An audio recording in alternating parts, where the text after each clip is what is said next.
आज हम लोग बात करेंगे सेविंग अकाउंट पे जो इंटरेस्ट मिलता है उसका इनकम टैक्स के अंदर उसकी ट्रीटमेंट कैसे करेंगे उसके बारे में हम लोग बात करेंगे। पिछली वीडियोज़ में मैंने आप लोगों को बताया था, पिछला जो वीडियो बनाया था उसमें मैंने आप लोगों को बताया था कि आप कितना सेविंग अकाउंट मेंटेन कर सकते हैं as per income tax act. साथ ही साथ हमने कैश ट्रांजेक्शन्स के हवाले से बातें की थी और सेविंग अकाउंट में बैलेंस के हवाले से भी हम लोगों ने बातें किया था। आज जो हम लोग बात करेंगे आप सेविंग अकाउंट में इंटरेस्ट के हवाले से, सेविंग अकाउंट पे जो इंटरेस्ट मिलता है उसके हवाले से हम लोग बात करेंगे as per income tax act. तो सेविंग अकाउंट पे जो इंटरेस्ट मिलता है उसके लिए हम लोग चलिए इनकम टैक्स का एक इंपॉर्टेंट सेक्शन 80 TTA को देखते हैं। सेक्शन 80 TTA जो है वो डिडक्शन का सेक्शन है और इसका जो बेनिफिट ले सकता है वो ले सकते हैं इंडिविजुअल में वो इंडिविजुअल शामिल नहीं होंगे जिनकी एज 60 साल से ज़्यादा होगी, यानी कि वो इंडिविजुअल जिनकी एज 60 साल से कम होगी वो इसका बेनिफिट ले सकता है। 60 साल या उससे ज़्यादा के जो एज वाले होते हैं वो सीनियर सिटीजन, उनके लिए एक अलग से सेक्शन है, सेक्शन 80 TTB। उस सेक्शन के तहत जब उसमें उसको बताएंगे तो उसमें उसको डील करेंगे।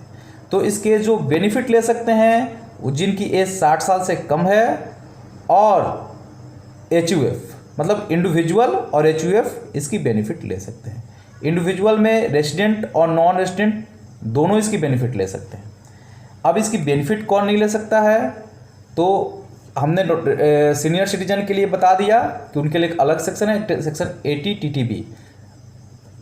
इसके अलावा जो लोग जो कंपनी है, फॉर्म है, सपोज दैट पार्टनरशिप फॉर्म है या AOP है, BOP है, इस तरीके के जो फॉर्म है वो इसके बेनिफिट नहीं ले सकते हैं।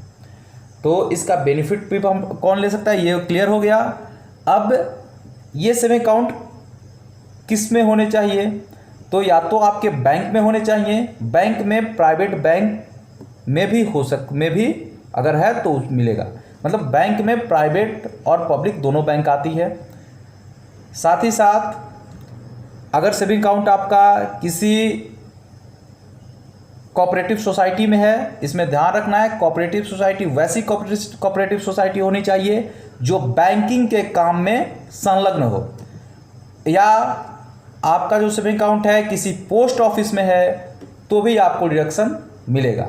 अब ये डिडक्शन की लिमिट क्या है तो वो लिमिट है 10,000 का। अगर सपोज दैट आपका इंटरेस्ट सेविंग अकाउंट पे जो इंटरेस्ट आता है वो 5,000 आता है तो वो फुली उसका डिडक्शन मिल जाएगा सेक्शन 80 TTA के तहत। अगर आप इंडिविजुअल HUF है, इंडिविजुअल में वो इंडिविजुअल जिसकी एज 60 साल से कम है, 60 साल ज़्यादा के लिए एक सेक्शन मैंने बताया, 60 साल उससे ज़्यादा के लिए मैंने एक जो सीनियर सिटीजन में आते हैं उनके लिए एक सेक्शन 80 TTB मैंने बता दिया, उसकी बाद में हम लोग उसको देखेंगे। तो जो उसके लिए है अब आपके जो सेविंग अकाउंट होने कहाँ चाहिए तो किसी बैंक में होने चाहिए या पोस्ट ऑफिस में होने चाहिए या कोऑपरेटिव सोसाइटी, वैसी कोऑपरेटिव सोसाइटी जो बैंकिंग के काम में संलग्न हो। इस चीज़ को आप लोग ध्यान रखिएगा। और जो इसकी लिमिट है मतलब कितना इंटरेस्ट को हम क्लेम कर सकते हैं डिडक्शन के लिए तो 10,000 तक के इंटरेस्ट को हम क्लेम कर सकते हैं। इंटरेस्ट में ध्यान रखिएगा ये सेविंग का इंटरेस्ट होना चाहिए, फिक्स डिपॉजिट का इंटरेस्ट होता है वो इसमें नहीं आता है। फिक्स डिपॉजिट का इंटरेस्ट फुली टैक्सेबल होता है as per income tax act. सिर्फ सेविंग अकाउंट का जो इंटरेस्ट है वही इंटरेस्ट एग्जम्प्टेड होगा इस सेक्शंस के तहत और वो भी इनकम टैक्स में इसी को मिलता है। फिक्स डिपॉजिट का जो इंटरेस्ट होता है फुली टैक्सेबल हो जाता है। अब एग्जाम्पल के जरिए इसको समझ लेते हैं। किसी की सेविंग अकाउंट पे इंटरेस्ट जो है 15,000 आ रही है तो वो 10,000 तक का डिडक्शन ले लेगा, 5,000 उसका टैक्सेबल हो जाएगा। किसी का इंटरेस्ट 5,000 आ रहा है या तो 5,000 का पूरा एग्जम्प्ट डिडक्शन ले लेगा। अब ये जो इसको एक बार कैसे ट्रीटमेंट करना है तो भी बता देते हैं कि ये जो इंटरेस्ट ऑन सेविंग अकाउंट है मतलब सेविंग अकाउंट पे जो इंटरेस्ट मिलता है ये इनकम फ्रॉम अदर सोर्सेज के तहत ये इनकम का पार्ट बन जाएगा। इनकम टैक्स के अंतर्गत 5 हेड होते हैं, ध्यान रखिएगा।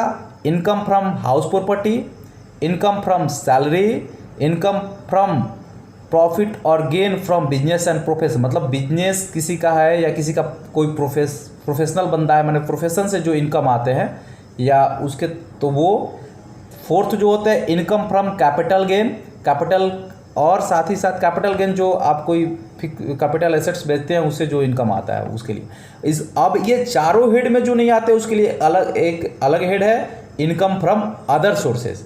तो ये इनकम फ्रॉम अदर सोर्सेज के हेड में जाएगा और उसके तहत ये क्या होगा, ये ग्रॉस टोटल इनकम में ऐड हो जाएगा। तो जब हम ग्रॉस टोटल इनकम में से अगर सपोज दैट 15,000 का इंटरेस्ट आ रहा है तो 10,000 तक का इंटरेस्ट का हम डिडक्शन ले लेंगे, बाकी इनकम जो है टैक्सेबल पोर्शन में चला जाएगा। और इसको ध्यान रखना है कि आपका सेविंग अकाउंट एक से ज़्यादा भी है तो भी 10,000 ही मिलेगा। ये चीज़ को ध्यान रखिएगा कि बहुत से लोग कहते हैं कि मेरा 5 सेविंग अकाउंट है तो 10,000 के हिसाब से 50,000 हो जाएगा, तो ऐसा नहीं है। आपका एक सेविंग अकाउंट है, एक से ज़्यादा सेविंग अकाउंट है, कितना भी सेविंग अकाउंट है, 10,000 की लिमिट है तो 10,000 ही मिलेगा। चलिए आज के लिए बाय।